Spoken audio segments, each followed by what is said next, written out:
ভিন রাজ্যে চোরের মতন বাঙালিদের ওপর আক্রমণ করছে। পুশব্যাক করে তারা কি বাংলাদেশি?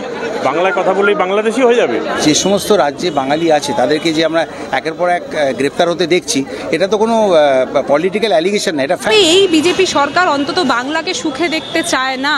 বাংলা মানে একে যেভাবে হোক বাংলাদেশি তাকমা দিয়ে দাও। বাংলার বাঙালির মানুষজনের নাম তারা কাটছে এবং তারা বহিরাগতদের ঢুকিয়ে তারা ভোটে দিতে চাইছে। দেখুন, এটা অত্যন্ত অন্যায় এবং আমি আমার ডিগনিটি রাখি। আমি এনআরসি বা এ সমস্ত সময় নানা রকম মানুষের মধ্যে কী ধরনের আলোচনা হতো সেটা আমরা মানে কী বলবো, আমি প্রত্যক্ষরূপে শুনেছি, দেখেছি। আমার যেটা মনে হয় যে সত্যিই তো আমাদের দেশে যারা বর্ডার ক্রস করে ঢুকছেন তার দায় আপনি কোনো রাজ্য সরকারের উপর চাপাতে পারেন না। বিশেষ করে যেহেতু আমরা বাংলা ভাষার প্রতি বাঙালিদের প্রতি যে বঞ্চনা হচ্ছে তার বিরুদ্ধে কথা বলছি, আপনি কি করে বাংলা সরকারের উপর বলতে পারেন? কারণ সত্যি তো শুধু বিএসএফ বর্ডারটা কন্ট্রোল করে তাই নয়, অনেকটা বেশি এরিয়া আপনার সীমান্ত থেকে অনেকটা বেশি এরিয়া এখন বিজেপির আন্ডারে, বিএসএফের আন্ডারে দিয়ে দেওয়া হয়েছে। I think it's 50 kilometres right নাও।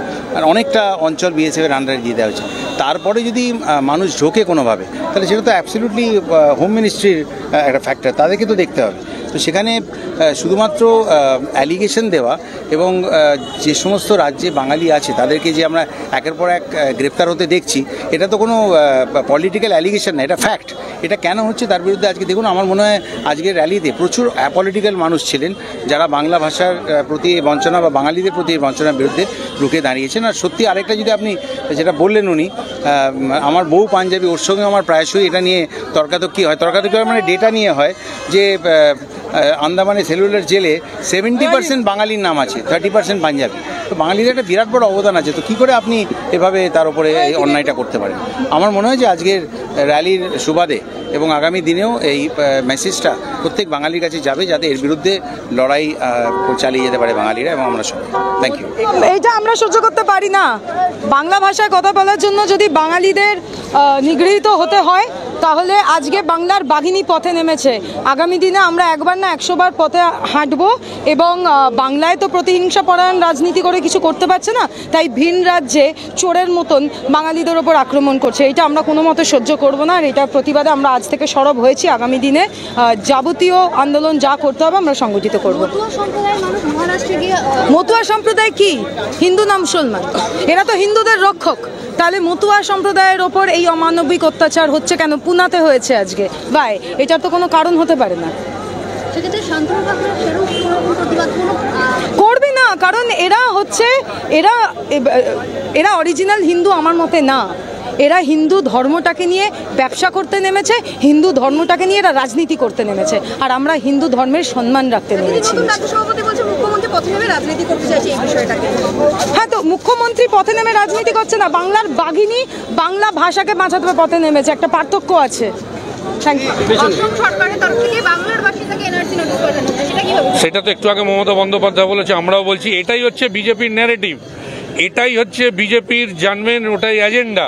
ওরা চায় বাংলা, যেহেতু একমাত্র মমতা বন্দ্যোপাধ্যায়ের সাথে ওরা রাজনৈতিকভাবে উন্নয়নের দিক থেকে কোনো দিক দিয়ে পেরে উঠতে পারছে না, সেই জন্য ওদের ন্যারেটিভ, ওদের এজেন্ডা হচ্ছে বাংলা মানে একে যেভাবে হোক বাংলাদেশি তাকমা দিয়ে দাও এবং যেভাবে হোক বাংলায় ক্ষমতা দখল করতে হলে বাঙালিদের যত পারো ভোটার লিস্ট থেকে নাম কেটে দাও, ডিটেনশন ক্যাম্পে দিয়ে দাও, এনআরসি দিয়ে দাও, বাংলাদেশি বলে দাও। এটা হচ্ছে রাজনৈতিক কৌশল। এই কৌশল করে নির্বাচনে বাজিমাত করতে চাইছে। বাংলার মানুষ এত বোকা না। এই বিজেপি সরকার কিভাবে এই বাঙালি বিরোধী এবং অবশ্যই বাংলা বিদ্বেষী, সেই জিনিসটাও কিন্তু স্পষ্ট হয়ে দাঁড়িয়েছিল আমাদের সকলের চোখের সামনে। এখন একটার পর একটা যেইভাবে ঘটনা ঘটছে সেগুলো দিয়েও আমরা বুঝতে পারছি যে কিভাবে এই বিজেপি সরকার অন্তত বাংলাকে সুখে দেখতে চায় না। তারা চায় না যে বাংলা এবং বাঙালিরা শান্তিতে থাকুক, এবং সেই জন্যই হয়তো একটার পর একটা এরকম কর্মকাণ্ড তারা করার চেষ্টা করছে। আসলে কি জানো তো, এদের চোখে একজন রেপিস্টও ভালো, তাদেরকেও গলায় মালা পরিয়ে সম্বর্ধনা জানিয়ে বের করে নিয়ে আসা হয়। কিন্তু দিন শেষে আমরা কি দেখতে পারি যে যারা হয়তো এই বাংলা এবং বাঙালির কথা বলছে, বাংলাতে কথা বলছে, তাদেরকে কোনো একটা নোংরা তকমা লাগিয়ে তাদেরকে টেনে টুনে কোনো একটা অপবাদের উপর জোর করে তাদেরকে ঢুকিয়ে দেওয়ার চেষ্টা হয় জেলে, এবং এই জিনিসটা কিন্তু আমরা বরাবরই দেখতে পাচ্ছি, জানেন তো। এবং এইটার সাথে লড়াইয়ের জন্যই অবশ্যই মুখ্যমন্ত্রী মমতা বন্দ্যোপাধ্যায় এবং অবশ্যই অভিষেকদার নেতৃত্বে আমরা এখানে এই যে এই জনসংঘ, এই সেই জনসমুদ্র তুমি দেখলে, তুমি তো সাক্ষী হলে, সমানভাবে আমরাও হলাম। এই জনসমুদ্র একটা ট্রেলার ছিল 21শে জুলাই, সেই জিনিসটার আসল সিনেমা তুমিও দেখতে পাবে, আমিও দেখতে পাবো। এবং অবশ্যই 2026-এ রাঁচিতে যাচ্ছেন শুভেন্দু অধিকারী, সেখানে কিন্তু হয়তো তোমাকে ইন্টারভিউ নিতে যেতে হতে পারে, তো সেই জিনিসটা মাথায় রেখো। পুশব্যাক করে তারা কি বাংলাদেশি? বাংলায় কথা বললেই বাংলাদেশি হয়ে যাবে? আমাদের পশ্চিমবাংলা থেকে বহু স্টেটের লোক আছে, আবার বহু স্টেটের লোক, সে পাঞ্জাবি হোক, উড়িয়া হোক, বিহারি হোক, ঝাড়খণ্ডের হোক, তারা কিন্তু আমাদের এখানে রয়েছে, পশ্চিমবাংলায় রয়েছে। আমরা তো কই তাদের সঙ্গে খারাপ ট্রিটমেন্ট করছি না। যারা এখানকার ভোটার তারা এখানে ভোট দেবে, যারা বাইরের ভোটার তারা বাইরে ভোট দেবে। এখানে ভাষাভাষীর উপরে নেই, গোটা একটা ইন্ডিয়ান টেরিটরি, এর মধ্যে যে কোনো জায়গায় যে কোনো লোক যেতে পারে। সে বাংলা ভাষায় কথা বললেই সে বাংলাদেশি হয়ে যাবে, তা তো হয় না। বাংলা ভাষা হচ্ছে দ্বিতীয় হাইস্ট ল্যাঙ্গুয়েজ, মানে দ্বিতীয় স্পোকেন ল্যাঙ্গুয়েজ ভারতবর্ষের মধ্যে। হিন্দির পর সবথেকে বেশি লোক বাংলা ভাষায় কথা বলে। তো বাঙালিদের এইভাবে অসম্মান করছে, অবদ্ধতা করছে। আমরা রাজনৈতিকভাবে দেখিয়ে দেবো যে 2026 সালে ওদেরকে কি টাইট দিতে হয়।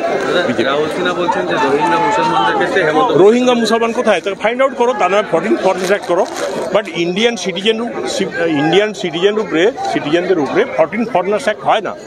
14 ফরেনার্স একটাই হচ্ছে বিদেশির জন্য লাগু হয়, আর 13 ফরেনার্স অ্যাক্ট কাদের উপরে, যারা ওকে আশ্রয় দিচ্ছে তার উপরে হয়।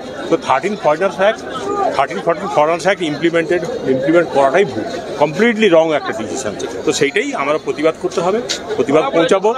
এখন তো এমনি হচ্ছে, যা প্রতিবাদ হচ্ছে, পরে পলিটিক্যালি প্রতিবাদটা ছড়িয়ে দেওয়া হবে। Thank you. দেখুন, আজকে আমাদের নেত্রী সবটাই বলেছেন, আমার বলার কিছু বাকি থাকে না। আমি শুধুমাত্র আপনাদের বলছি, আজকে নেত্রীর একদিনের ডাকে এই প্রবল বর্ষণের মধ্যে এই হাজারো হাজারো লাখো লাখো মানুষের উপস্থিতি প্রমাণ করে দেয় যে মমতা বন্দ্যোপাধ্যায়ের ডাক কতটা প্রাসঙ্গিক। আমরা জানি আমাদের বাংলা, আমাদের ভারতবর্ষ সর্বধর্ম সহিষ্ণু বাংলা, সর্বধর্ম সহিষ্ণু ভারতবর্ষ, এবং এই ভারতবর্ষের সংবিধান সব জাতি, সব ধর্ম, সব বর্ণের মানুষের সহাবস্থান দিয়েছে। সেখানে এরা ভিন্ন রাজ্যে বাংলার এবং বাঙালির মানুষজনকে যেভাবে অপমান করছে, তাড়িয়ে দেওয়ার চেষ্টা করছে, এবং এরা বারংবার এদের ভোটার লিস্টেও যে দুর্নীতি দিয়ে আমরা দেখেছি, বাংলার বাঙালির মানুষজনের নাম তারা কাটছে এবং তারা বহিরাগতদের ঢুকিয়ে তারা ভোটে দিতে চাইছে। এই চক্রান্ত ব্যর্থ করুন। বাংলার মানুষ যথেষ্ট অভিজ্ঞ, বাংলার মানুষ যথেষ্ট জানেন এবং যথেষ্ট তারা পলিটিক্যালি অ্যাওয়্যার। আমি মনে করি বাংলার মানুষই এর জবাব দেবে।